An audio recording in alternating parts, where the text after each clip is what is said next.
各位网友大家好，今天是2020年11月12号星期四，欢迎大家参加王健每日观察直播节目。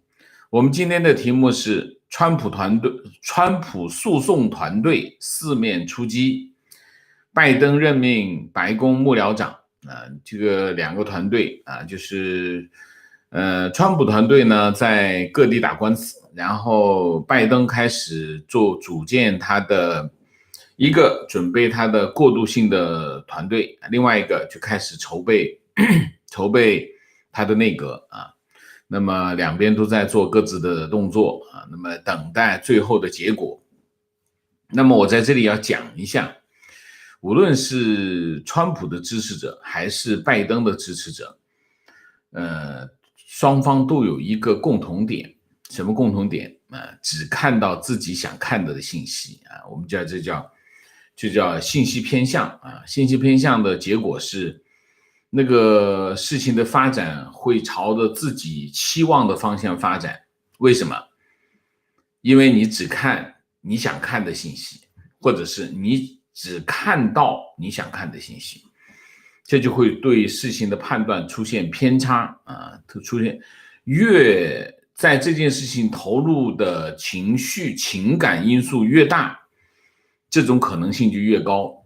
所以呢，我希望能够尽量的平衡提供两个团队的均衡的推动两个团队发生的事情，这样呢，希望能够让大家能够更全面的掌握我们现在关注的美国大选的进展，尽量的避免出现一个情况，就是突然出现了一个结果，你想都想不到的结果可能那个时候你会更接受不了。所以我们要尽量的避免这种获取信息时候的偏向我们在讲选情的过程之前，我讲几个零散的事情，但是也是蛮有意思的先说说什么呢？第一个，我们讲讲赌盘赌盘的情况是怎样的？因为赌钱嘛，跟钱有关系钱最讲实际钱的情况会更能够反映实际的情况。先讲赌盘。随着各个州的法律诉讼的展开川普的胜选的赔率明显的下降原来是川普的胜选赔率在10倍左右因为什么？因为选票这个传统媒体宣布拜登胜选，所以呢，川普的胜选的这个赔率一下子就涨到了10倍。那么随着各地的这个诉讼开展，川普胜选的赔率下跌，现在跌到大概5到6倍左右说明它行情是在看涨因为诉讼展开了那么可能有扭转这个局面这是一个方面。那么如果我们把一些州的这个赔率拿出来看的话，川普的胜选还是有一线希望的，还是有一线生机的，不是完全没有希望。但是有一些数据还是有点意思这个线上在线的赌场叫 S Markets 大家可以去搜一下那么它有几个数据的可以看一下。一个数据是什么？一个数据就是川普会不会有一个赌盘，它叫川普会不会concede 就是接受这个结果川普会不会接受结果？他开了个赌盘这个赌盘是什么呢？一个是 yes 是 53.48%，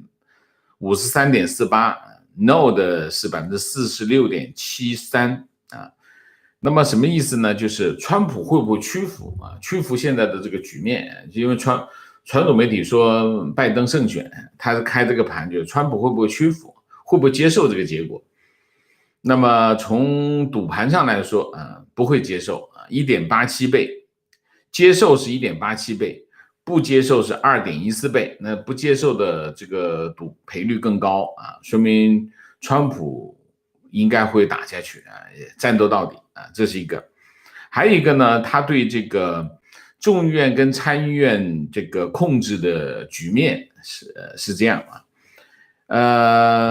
众议院是民主党控制，然后参议院是共和党控制啊，这个赔率是 1.37， 可能性最大。然后众议院民主党控制众议院跟参议院赔率是 4.5， 可能性比较小啊，那是这样啊。那么这里面还有2个关键州，一个关键州就是乔治亚州。乔治亚州跟这个亚利桑那州这2个州的关键，这2个关键州，它的赔率民主党的赔率是 1.12，这是乔治亚州啊。那么亚利桑那民主党的赔率是 1.04， 大家一看这就知道是什么，他开出来的盘。共和党的赔率，乔治亚州是 7.2， 亚利桑那是 14.5， 这2个州基本上从赌盘上来看，川普都没有机会啊，这是赌场上的真金白银说的话啊，那我们就姑且一听，参考一下啊，还有一个消息，什么消息呢？就是现在市场上有流传，这个应该不算是流传了，就是川普正在卖他的直升飞机。这个直升飞机很有名，就当初他做的那个真人秀那个节目，这个直升飞机就经常出来啊。然后川普总统在4年前竞选的时候，也经常坐这个直升飞机出去竞选。那么川普当了总统之后，他就再也没有坐过这个直升飞机了那么他现在在卖这个直升飞机，为什么他没有坐这直升飞机？这个他自己的直升飞机，因为他有海军陆战队号嘛，所以他根本不需要坐他自己的直升飞机。那么川普卖这个直升飞机多少钱呢？估价是100万美金，他当时买的时候是700万，那么现在估价是他已经用了10年总共这个直升飞机已经用了14年14年。什么意思呢？是不是川普也是个表明心迹，说你看我把直升飞机都卖掉，那未来4年我还是在白宫，我还是不用这飞机，说干脆把它卖掉会不会这个意思呢？有可能这是一个。还有一个民调，什么民调？共和党和民主党的民调，那么双方的这个分歧还是非常的大。共和党70%的共和党人认为这次选举不公正、不自由，78%的共和党人认为邮寄选票引发舞弊，72%的人相信选票被篡改，有选票被篡改的现象，64%的人认为选举结果不可靠，这是共和党民主党90%的人认为这次选举自由公正，86%的人相信选举结果。所以双方的这个，当然传统媒体已经讲了拜登胜选，所以民主党的人认为他是相信这个结果不意外主要是讲的是共和党这边完全不接受这个结果这是民调。那么我们讲选情选情现在点票工作还在进行大家不要以为是媒体一宣布胜选就选票就停下来，不是的，点票工作仍然在进行那么川普毫无意义的获得了阿拉斯加的3张选票，他原来214张，现在217张。然后这个选票的计票工作已经进入了尾声进入大部分的地方都在收尾工作了。川普的诉讼团队在各个州很忙。那现在是在密西根州、内华达州、乔治亚州这3个地方提出了这个选民欺诈的诉讼，但是这三个州的选民欺诈诉讼，由于法官认为证据不足，所以被驳回，就是这个选举欺诈、选举舞弊的这个诉讼没有发生啊。大家记住啊，密西根州、内华达州跟乔治亚州啊，他这个选举舞弊的诉讼被法院驳回。然后现在川普团队在亚利桑那、宾夕法尼亚和密西根州提起的诉讼，现在还在等法院是不是接受啊。川普的私人律师也是他的政治顾问叫朱利安尼，朱利安尼原来是纽约市长，他这么说啊，他说现在有超过1000名市民愿意做证人啊，做证人，大家知道做证人是一个很重要的法律行动啊，做证人要宣誓啊，要签署文件，然后要这个陈述你作证的内容啊，他要签署一个文书啊。如果你要去法庭做证人，要宣誓，要签署文书，要陈述事实。那么如果你做假证啊，那意味着那至少眼见着就有2个罪。第一个罪叫发假誓啊，或者是这是第一个罪，发假誓是个重罪啊。第二个叫虚假陈述，或者是做伪证啊，伪证这2个罪都是重罪啊，这个重罪后果很严重。那个朱利安尼说他有1000个人市民愿意做这个证明去法庭作证，证明选举舞弊。那么密西根州大约有200人，内华达州大约有200人。那么在很多个州，至少有100人要求将邮寄选票接收日期被改到提前改前啊。然后他说，我们在其中一个案子中就有70名证人啊，这是一个情况。但是呢，宾夕法尼亚州的检察长反驳说，他说这个选举欺诈没有一桩现有的诉讼一个证据证明有大规模的舞弊现象啊，这是宾夕法尼亚州的检察长。宾夕法尼亚州有20张票啊，20张选举人票。密西根州有16张，所以密西根州跟宾夕法尼亚州都是川普团队诉讼团队的重点。那么川普团队11月11号就昨天啊，要求这个重新计票啊，然后这个在宾夕法尼亚州，川普团队要求停止点算这个邮寄选票啊。那么到昨天的6点，就昨天6点就是继续点票的截止啊。拜登在宾夕法尼亚州和密西根州分别领先 0.8 个百分点和 2.7 个百分点。美联社已经认定，美联社一般来说，美联社是比较公正啊，就是说100年来美联社的这个评价还是比较中立的。美联社也认定这2个州拜登已经胜选了啊，这是一个啊。那么美联社还认为，美联社认为只剩下乔治亚州和北卡罗来纳州还没有结果啊，这是美联社的看法。川普团队提出来要求威斯康星啊，川普团队当然没有正式提出来，川普团队提出来说他们可能会要求威斯康星重新计票。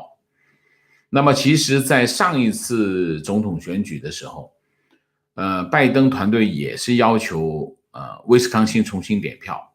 那么上一次重新点票之后，川普的票是增加了，但是只增加了131张票，所以基本上变化不大。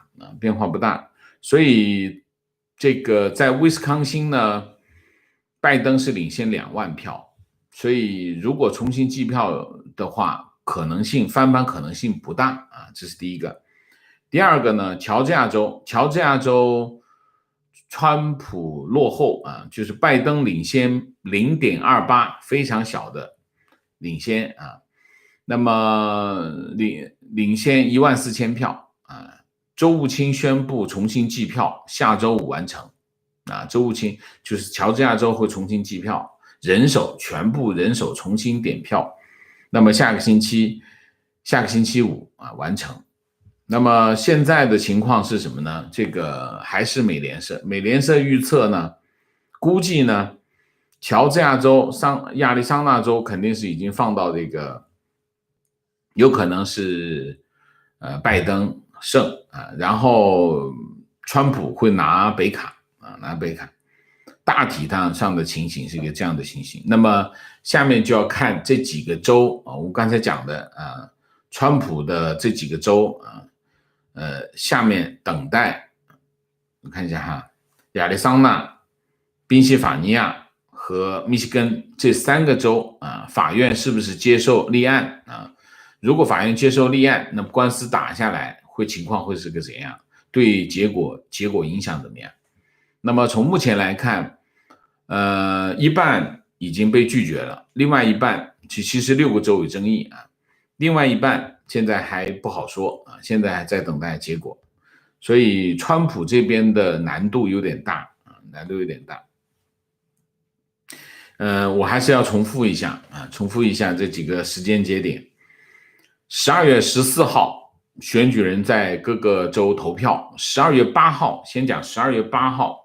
12月8号，各个州要完成自己的选票的确认，就是说你必须确认你们州里面的选票选完了，然后确认州务卿确认这个选举结果。选举结果就是实际上就确认谁赢了，然后形成这个选举人团。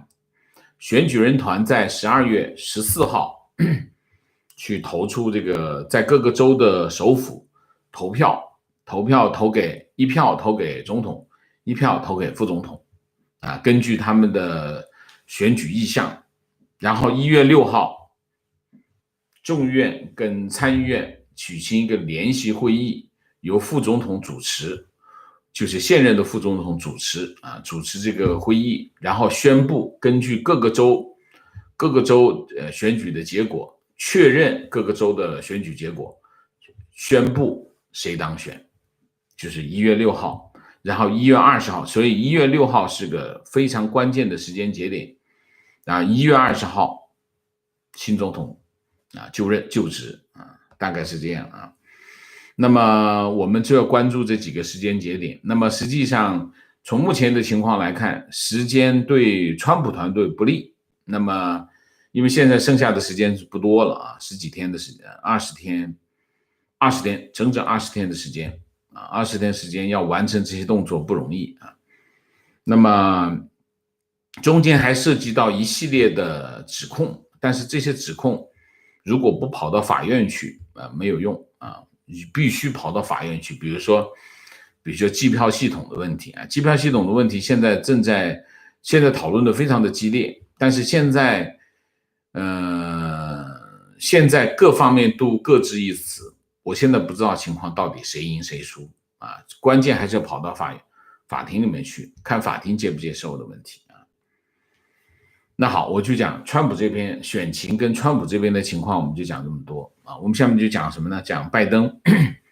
拜登是昨天晚上宣布任命Ron Klain 作为他未来白宫的幕僚长然后拜登在声明中说，他和 Klain 共事多年那么其中2件最重要的事情，一个就是08年次贷危机另外一个就是2014年的这个伊波拉疫情他在跟他共同度过这两次困难的时期所以呢他觉得对他来说 Klain 是一个无价之宝，所以这个 Klain 和政见不同的人交往的能力是现在白宫最需要的，所以我们面对这个危机时刻要把全国团结起来，我需要一个这样的幕僚长，这是拜登的说法声明Klain 在接受拜登的声明中这样说，为拜登服务是他一生的荣幸。期待协助他和后任副总统在白宫组建一个有才能、多元化的团队，努力推进他们的宏大改革议程，弥合我们国家的分歧。Clay 呢做过2届副总统的幕僚长，第1届是高尔，第2届就是拜登啊，那么当然都是民主党。然后在2014年到2015年，奥巴马任命 Clay 作为协调美国政府各个机构面对这个伊波拉疫情的一个负责人啊，所以他在今年加入拜登的竞选团队，是拜登的这个高级顾问啊。幕僚长是什么人？幕僚长基本上就是白宫的大管家，就是总统最信任的人啊，就是最重要的事情都是由他来负责啊。他负责什么呢？负责白宫里面的各个委员会的运作，白宫高级幕僚的任职啊，他白宫的所有的幕僚，就是总统的幕僚，他要管他们，他是所有幕僚的老大，就各个顾问，什么顾问，这个顾问那个顾问都是由他管啊。这第2个，第3个，白宫和国会和政府各个行政部门的这种协调啊，大家知道国会有很多个委员会，你比如说情报委员会，那么就要跟政府的情报部门对接啊，他要协调这之间的关系。然后总统的会见、总统的行政命令啊，都是由他来安排。所以其实大家知道，总统听谁的？听顾问的。总统听谁的？听那些见他人的啊，见的这个宾客的，这都是由幕僚长安排的啊。然后就是还有当然要提供很多的意见。首先就是谁过来问一下，这个决定靠谱吗？都是这么问啊。所以幕僚长对于一个总统来说，是他最重要的助手啊，基本上是这样啊。那这里面有个特点啊，就是说总统的阁员是需要国会批准的，特别是一些重要的阁员，比如说像什么国务卿啊，什么国防部长，都是需要国会通过的。但是白宫的幕僚长是不需要经过国会的啊，那是因为那是总统身边的人。所以其实美国的很多制度它有它的道理啊，它有它的道理。当然对于一个新总统来说，幕僚长最重要的是什么？就是完成权力的交接啊。权力交接是一个新总统上任最重要的工作，那么幕僚长在这个工作当中就是他在主持啊，这是一个。另外一个呢，拜登还是宣布呢，所以会在这个感恩节，就是11月26号公布他的内阁名单啊，这个很重要啊。你要看拜登未来的政策取向，最重要的是什么？就是看这个内阁名单，这个内阁到底是一个怎样的内阁？你可以看他新的总统，作为一个新的总统，他的治国的方向是什么？因为他政策都是这些内阁人提出来的啊。这大概是这样啊。那当然，拜登作为一个他认为胜选的一个后任总统啊，那当然是他自己认为，川普不认啊。不管怎么样，各干各的事情。拜登呢就开始着手准备他的内阁，准备他的团队，准备他的接手的工作。川普这边打他的官司啊，守住他的地位啊，双方各干各的啊，基本上目前的情况是这样啊。那么这里面有一个有意思的东西，大家可以参考一下。就是拜登公布的一个过渡团队的成员名单。过渡团队就有点，这跟内阁不一样，内阁是要去做官的啊。过渡团队就是当他进入白宫之前，他需要一个过渡团队给他意见。那么这些意见呢，会形成什么？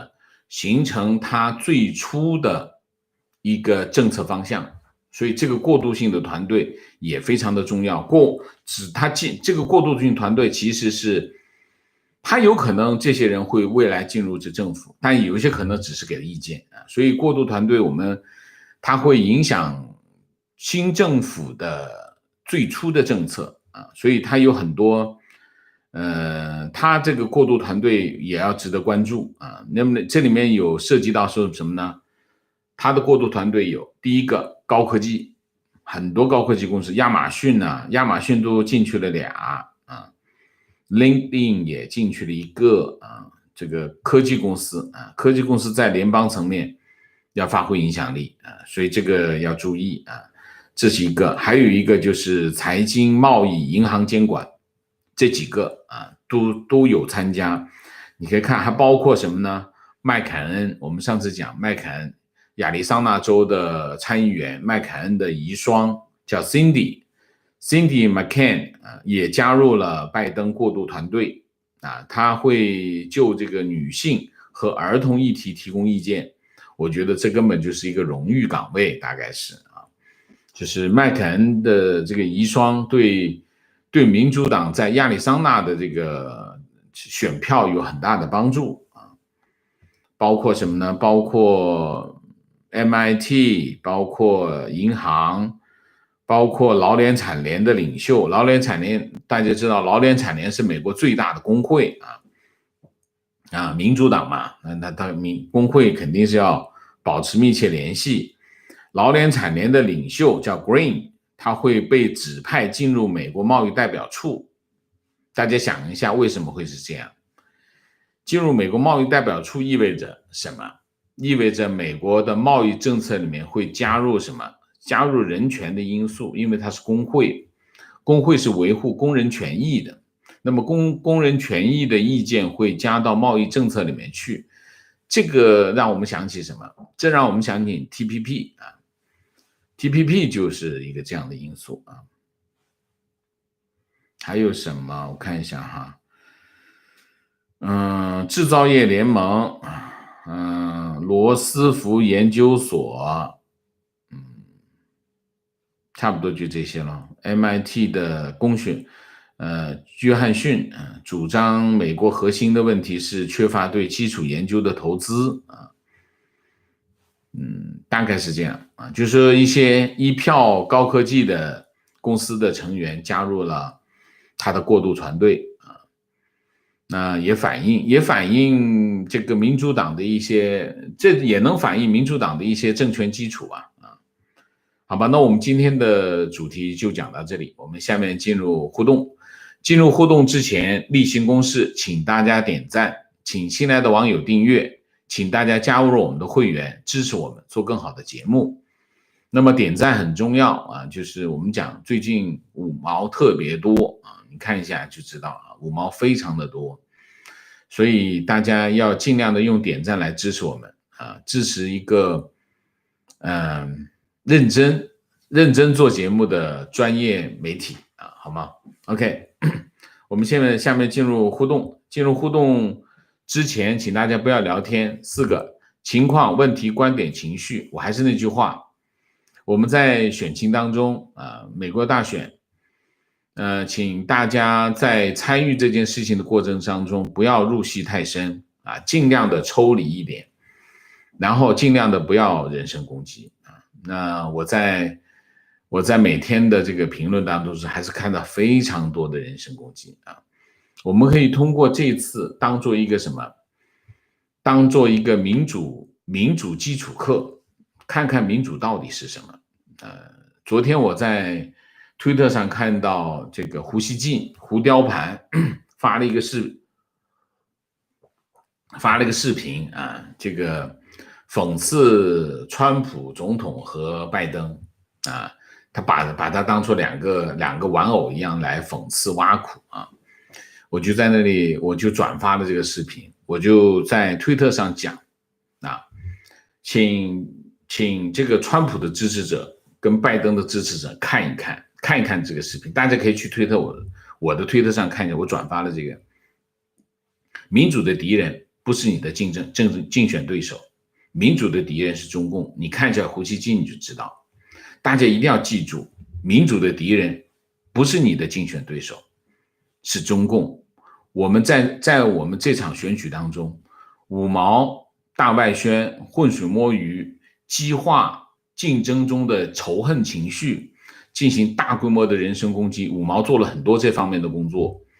那么包括我们本人也有这种中国人的这种政治取向啊，这两者之间交互在一起，让这场选情变成了一个非常激烈的情绪对抗。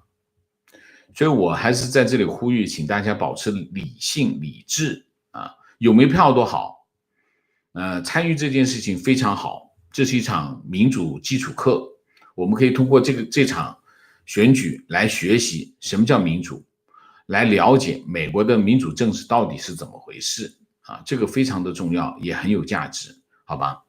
那我们今天就这个进入互动啊，看看大家有什么高见，反正就是不要人身攻击，不要只听一面之词啊，要听听对方的看法。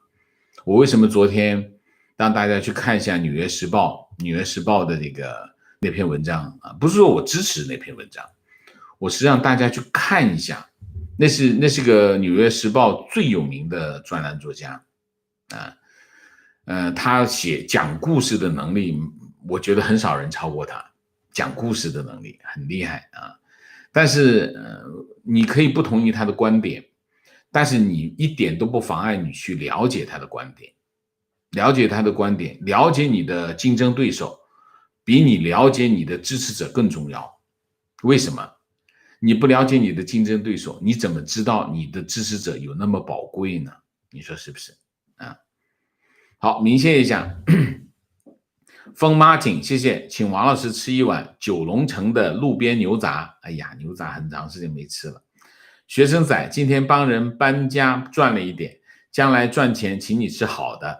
感谢王老师孜孜不倦，感谢你的公正专业，感谢你的坚守底线，非常谢谢 Martin， 感谢你啊。好，观点，川普当然有宪法赋予的权利要求查票，但宪政运作也必须按时序推进，不能因为未经证实的指控而把国家的未来置于危险之中啊！这当然是民主党的支持者了啊！观点：川普诉讼案要翻盘非常难，几乎不可能，请大家不要抱不切实际的期望，面对现实，接受这个新的局面。选举胜败是常事，我们要放得下，留得青山在，不怕没柴烧啊！这就不知道了啊，这就不知道。但是我觉得保持理性啊，保持弹性，理性很重要啊。那么有些我在这个留言区啊，有些五毛来攻击我，说我这个两面讨好，你试试看，你能不能做到两面讨好？我知道保持中立一定不是两面讨好，保持中立是两面不讨好，好吗？所以在这个问题上，我一定要讲一遍，保持中立一直就是两面不讨好，我早就知道这一点，从选举酝酿开始我就知道，保持中立是个最坏的策略啊！所以那些人污蔑我说我企图两面讨好，你是一个看你能不能做到，我是做不到。我知道保持中立两面都不，没有人会认为你是保持中立，只会认为你在支持对方，都在骂你。实践一直在证明这一条，但是我一定要坚持做这一点。为什么？这是第一个，是因为我的专业，我是个新闻工作者，我要保持中立啊，这是第一个。第二个，如果我都不保持中立的话，你们只能看到一面的信息，看不到另外一面，所以看到两面，你大概只能在我这里看到选举的两面的情况，这才是珍贵的啊！我们只做有意义、有价值的事情，一面倒向一面，对我来说真的很简单啊！我不需要去平衡这件事情，我只选边站一下，非常容易。而且现在最容易选边的是哪一边？川普那边。中国人大部分支持川普，支持拜登的不多。我只要导向川普，你看一下推特上面是什么情况。但是好吗？可以吗？如果作为一个媒体人，不可以这么干。所以在这个问题上，请大家一定要明白什么？明白我的选择，我不是想讨好你，我讨好你很容易，但是我不能这么做。为什么？讨好你，你看不到真实的情况啊。提问：川普的官司诉讼是终审，还是仅仅是他认为有争议的州进行重新验票？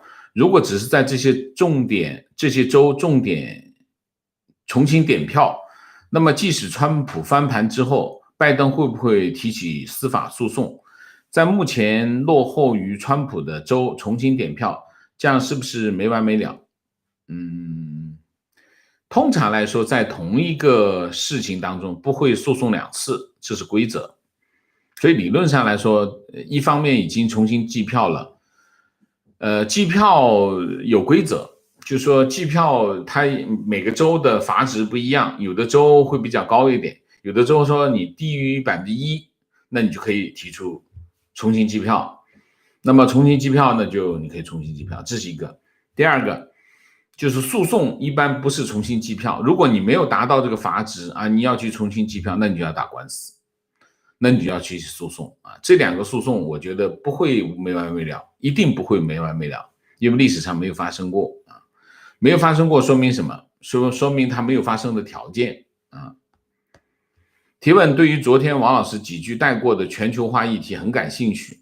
此次美国大选背后也萦绕着全球化背景下各方的利益。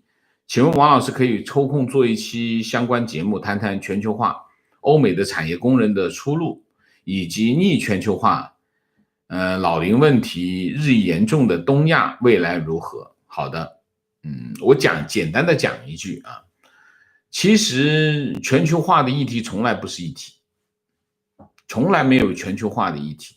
全球化的议题是谁带出来的？是中共带出来的。为什么？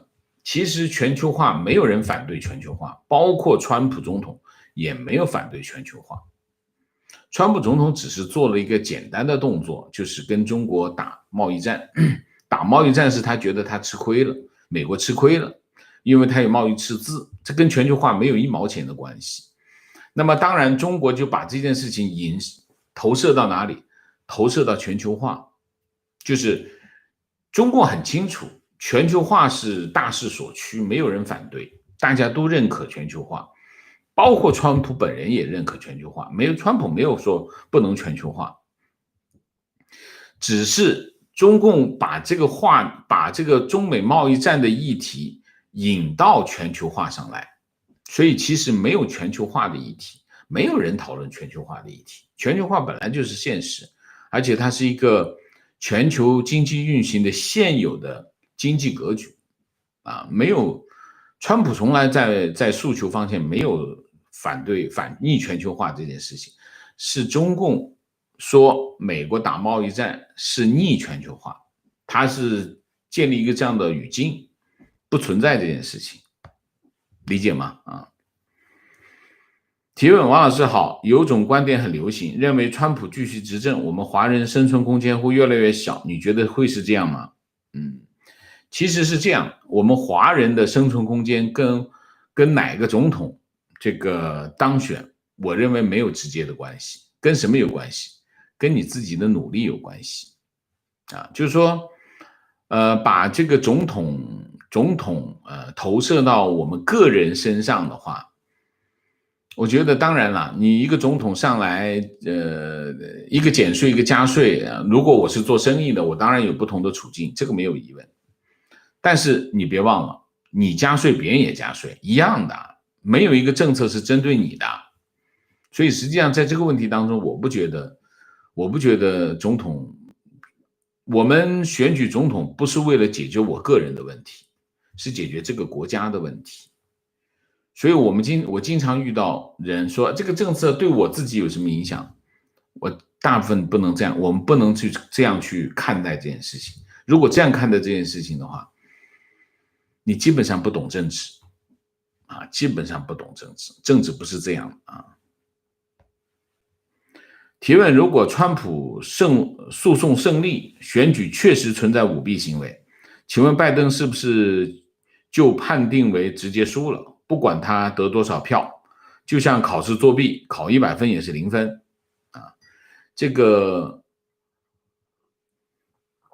这个无数的无数的这个川普支持者不断的在提这样的问题，我只答这一次，再也不答了啊，请大家也不用放上来了啊。第一个，川普胜诉胜利啊，川普的诉讼全部都是针对什么呢？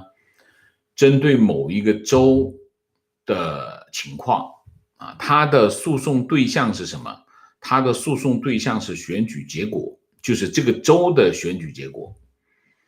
他如果直接提出一个诉讼，说这个拜登，这个选举舞弊，我估计没有一个地方州的州法院会接受这个诉讼。所以从目前来看，它都是一个所有的诉讼都是针对选举本身的诉讼，这是第一个，都是在地方政府进行的诉讼。如果双方就这个诉讼没有不接受州的高级法院的判决，就打到最高法院，由最高法院判决，都是这样。所以从目前来看，没有一个针对拜登的诉讼，所以就算是川普赢了，拜登也不需要为此负上刑事责任，或者负上其他的什么责任。当然，如果你比如说拜登在3个州啊提出这个选举舞弊的这个诉讼，最后这3个州的官司都打赢了，说明这3个州都出现了这个选举舞弊的情况。拜登会不会承担后果？我觉得拜登会承担一部分的政治后果，就是他说选举没有出现系统性的舞弊，但是实际上存在啊，那就打他脸了。但是他没有直接的责任，因为你没有说这个官司是他在指使这个州，或者他领导了这个舞弊，所以这两者之间，拜登他本人和现在各个州之间的这个诉讼没有直接的关系啊，所以请大家一定要了解实事求是的情况是什么。虽然他的目标是针对民主党，但是其实他的诉讼是针对选举本身啊，所以不存在像考试作弊，你一作弊，你问题是你现在诉讼不能够指明他是在考试，然后做了一场弊啊，他是出现了一个弊案，但这个弊案到底是谁，冤有头债有主，你告的是谁，谁就承担责任啊。情况，上次选举在威斯康星州是独立候选人提出的重新计票，不是民主党候选人希拉里。OK。观点：朱利安尼在纽约州市长任内发生911恐怖攻击，他处理得宜，深得民心。后来他想选总统，因为婚外情丑闻而作罢。现在他已经是声誉不在，他的信用，就是 credibility 啊，也受到质疑。最近亚马逊视频热播的电影，其中就有他不知女记者是演员的情况下，跟他进旅馆房间，让他难堪啊。OK， 观点：作为一个投了拜登的无党派选民，我支持共和党的调查诉讼。川普的吃相是很难看，但是因为这次大规模邮寄投票的的确存在漏洞，我认为走一趟法律程序，可以给一半的美国人一个清晰的交代，让这次的选举结果具有更大的可信度。我也是这样，我也是这么认为。其实我非常的支持川普团队利用这个诉讼来把这些事情搞清楚，因为就算是现在川普就是罢了，我就认了，但这件事情其实是没有结果的啊。那么你走一趟这个法律程序啊，让法庭进行调查，法庭是有调查的啊。你各自陈述自己的证据，最后法庭判谁对谁错，让真相大白，我觉得是非常有价值的啊。观点：打卡韩国，今天文在寅总统和拜登总统，拜登不能叫总统，你最多只能，如果你认为他已经胜选了，那你只能叫他后任总统啊。致电了，看情况，川普翻盘希望很小，各国的情报院人员也不是吃素的，这是有一定的道理啊，有一定的道理。文在其他国家不好说啊，其他国家在这个媒体宣布拜登胜选的时候啊，给拜登发贺电，我觉得是出于礼貌啊，主要是出于外交礼仪。那么像韩国这种特殊身份啊，韩国非常倚仗美国，谁都不敢得罪啊。那他真的要做这些动作，他必须干嘛？他必须搞清楚啊。那韩国的情报部门是不是很可靠呢？我不知道，但是肯定情报部能得做点工作吧？你说呢？啊？观点：美国建国200多年，邮寄投票从来没有要影响选举结果的情况。这次美国选举启用大量的邮寄选票，已经是一种全新的选举方式，所以必须要重新修宪，才能符合全新的选举情况。要修宪吗？只要有案例就可以了吧？美国是按例法啊。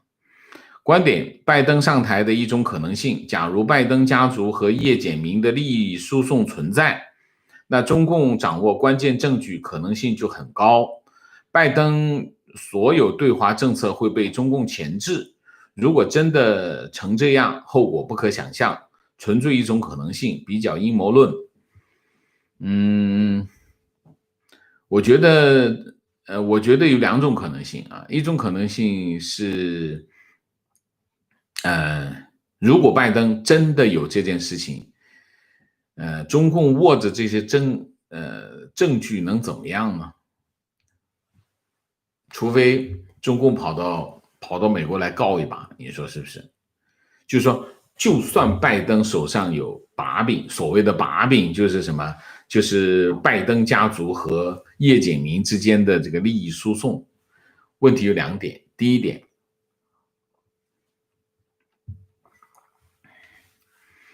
拜登家族毕竟是家族嘛，不是拜登本人嘛，是不是？所以他作为总统，他如果没办法把这个东西搞清楚，他怎么当这个总统啊？你说说看，这是第一。第二，如果你是拜登，你当了总统，你会怎么办？你肯定要把这件事情摆平嘛，是不是？所以我是拜登，我也不会让中共捏着我这个东西啊，一定要把它处理掉的。何况现在只是个传闻啊，只是我觉得如果这件事情真的是靠谱的话，不用别的，川普团队直接去提告就好了，去法院提告啊，可以提起诉讼的。就是说，如果检察院不提起诉讼，私人可以提起诉讼的，没问题啊。但如果你拿到的证据并不确实，你怎么提起诉讼？这个问题其实一直有人在问这个问题啊。那么选举结束，我可以说啊，如果这件事情是靠谱的，第一个，检察官干什么去了？第二个，美国的那么多调查机构，从 FBI 到 CIA， 这些全部都是掌握在谁手里？全部都掌握在川普手里。川普是现任总统，他完全可以让这些调查机构去查个底朝天，用得着等传统媒体来报道吗？完全不需要，直接去告就是了。如果是利益输送的话，没有疑问一定会抓出来的。那你现在检察官也不告，调查机构也没有东西出来，那为什么？你想一下为什么？因为川普总统，你见过比川普总统更务实的总统吗？没有吧？是不是？所以有这么大一个金元宝在这里，川普总统完全不用，而且那个东西已经放到 FBI 还是谁那儿，已经放了快1年时间。你觉得川普会软弱无力到这个地步吗？你想一下。所以这件事情我觉得不需要再讨论啊。我为什么在选前不讲？这就是媒体的一个非常重要的职能。是什么职能？就是回避一些有用意的引导。就是你一看这件事情是有用意的引导，你用常识去判断，这就是因为你要知道，一个传言意味着什么？一个传言，就算你最后没有证据，好，这件事情证明你的清白，选举已经结束了。所以这件事情，作为一个媒体，作为一个专业的媒体，一定会做一个动作，就是不理他，理解吗？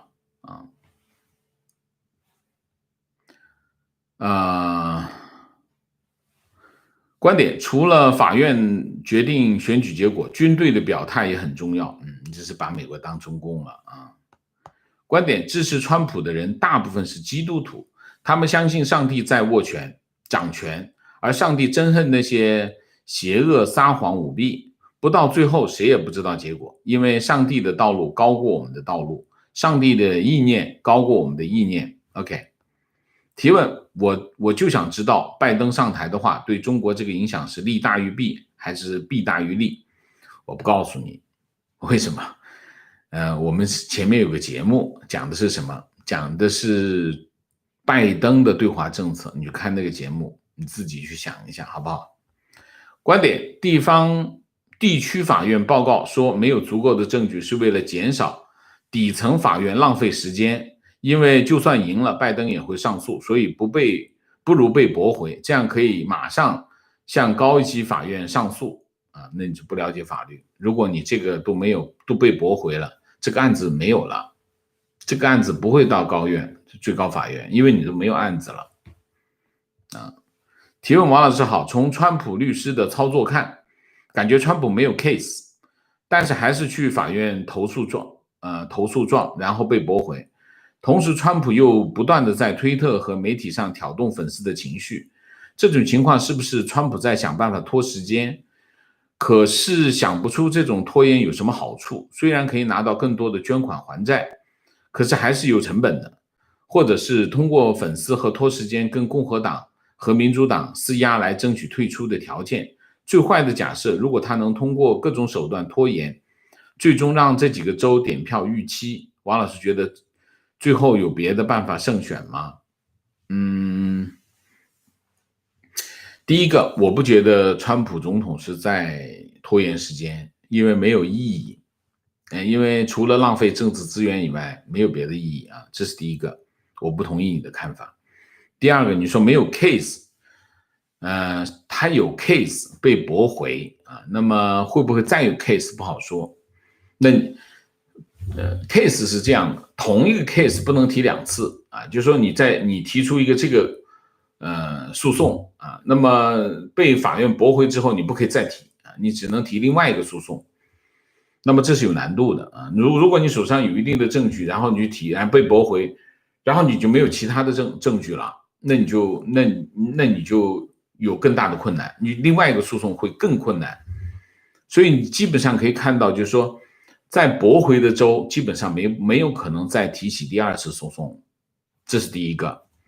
第二个，川普总统川普的律师有没有 case？ 有 case， 现在还有3个州有 case。现在的情况就是这样啊，所以他没必要拖，他没有再拖时间，一个 case 就是一个 case， 基本上你这个州只会有一个 case， 除非你从另外一个角度再提一个 case， 但是我觉得你们不一定有那么多的时间啊，就是说这个时间大家知道现在只剩下20天的时间，所以我不觉得他在拖时间，他不是拖时间，他没时间啊，兄弟。所以这个问题我不同意啊，我认为他是有 case， 川普的团队是在尽力在做这件事情，在尽力的在做这个，在通过诉讼来找回公平，川普团队在尽全力在做这件事情。提问，共和党有党魁吗？谁是党魁？我不告诉你，自己去查。问题，今天听王老师说不相信拜登会连任，拜登连任的是川普吧？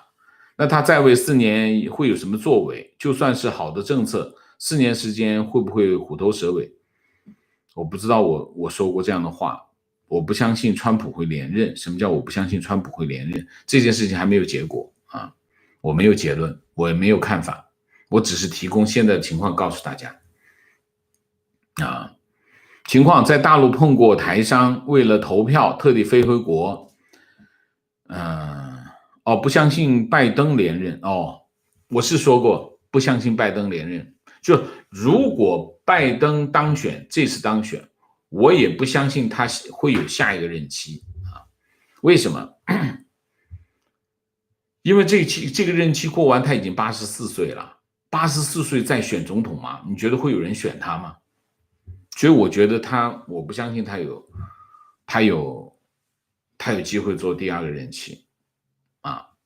你说好的政策4年会不会虎头蛇尾？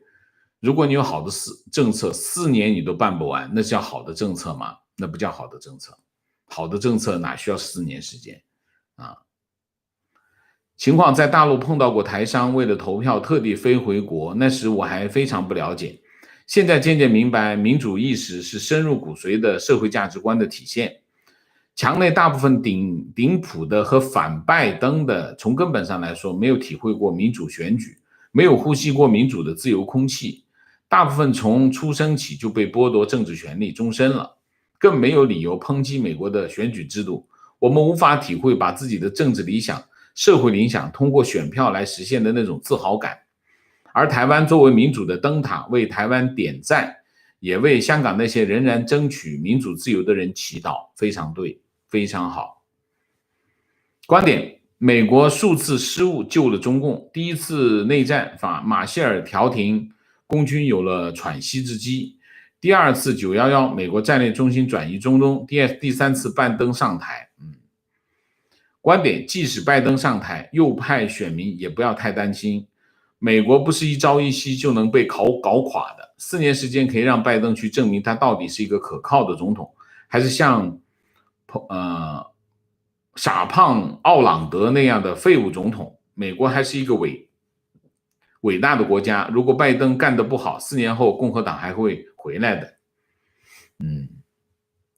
OK， 这很好啊，这样讲话就很好啊，这样讲话就很中肯啊。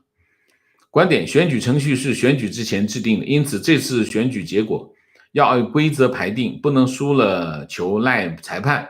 我和我的家人历次用邮寄参选，这次也是一样，没人有权否定我们的选举权。OK， 观点：川普会胜选的。联邦最高法院是5.5比3.5，最关键的是要把迟到的选票去掉。美国宪法规定的很清楚，选举必须在同一天，迟到的选票当然不是同一天了。提问：王先生认为中国人大部分支持川普，这个现象是因为什么？支持川普的中国人又大多是因为什么？请您中立的分析一下双方的动机和心理。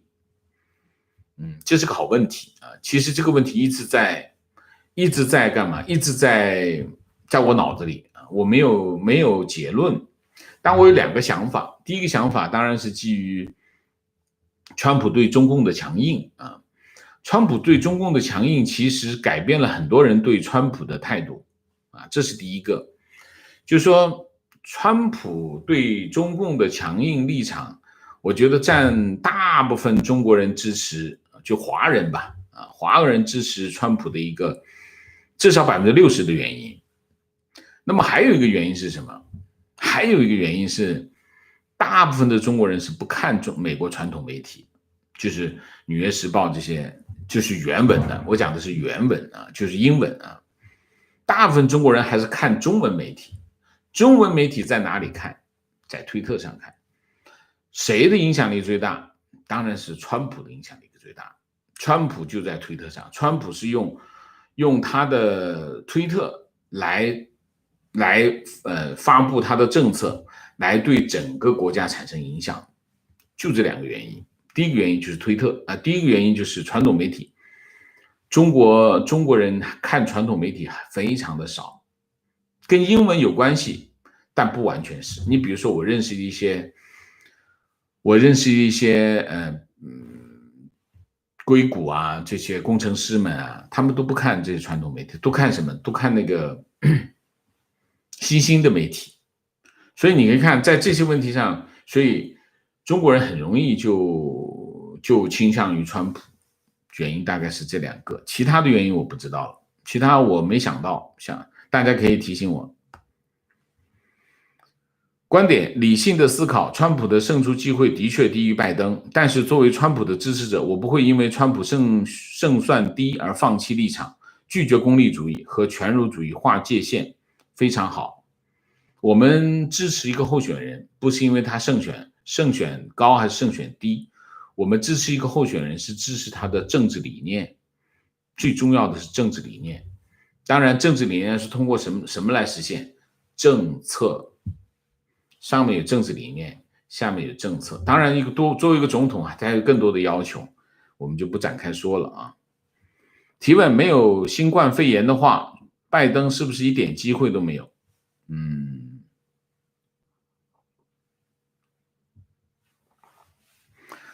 我觉得这次选情，疫情毫无疑问是一个非常重要的影响因素，但是这个因素影响成分有多大，我现在不知道啊，我不清楚，要看民调的情况啊，现要等赛后分析来，所以你的这个问题我答不了，我不知道有多大的影响，所以你没办法去判断谁得益谁失分啊。观点：加税对中小企业不利，因为他们没办法避税。大公司有资源和能力避税，比如苹果、Google 把大把的利润放在海外和如爱尔兰，对他们影响不大，非常正确。其实加税打击的是中小企业啊。观点：华人不支持拜登是因为民主党社会主义成分太高，而移民大部分都不喜欢社会主义。OK。我不评价了，因为这会引起纷争啊！大家不知道什么是社会主义吧？啊！提问：拜登的当选是否马上会被国会进行弹劾？我不知道。观点：一个总统的言论有多重要，看他不让别人戴口罩、喝消毒水，然后有粉丝拥护就知道了。即使人数不多，但基数够大，你什么情况？什么叫基数够大？人数不多？一个简单的口号传到下面，就会因为各种回声不断的被放大。川普上台一定会打击少数族裔，不同意王老师华人单纯靠个人努力的观点，一定要团结起来。我从来没有讲你讲的这段话，华人当然要团结起来，但是我讲的是什么？我讲的是我们怎么去看待一个政策，我们怎么看待一个国策。当然要跟我们自己联系起来，但是最重要的是什么？我们判断一个总统，我们是不是选择这个总统？如果说啊，我上来就想，我记得之前有一个候选人姓 Andy， 叫 Andy 啊，姓什么忘记 ，Andy Yang 啊 ，Andy Yang， 说我上台以后每人发1000块钱，当然他有他的理论啊。但是如果我们的选民都在根据这个来选择总统的话，大家知道这个国家会是什么样的了啊？所以这一点很重要啊，这点就是说我们要秉持什么呢？秉持为这个国家的未来选总统，而不是为了这个总统是不是往你口袋里塞钱，这个很重要啊。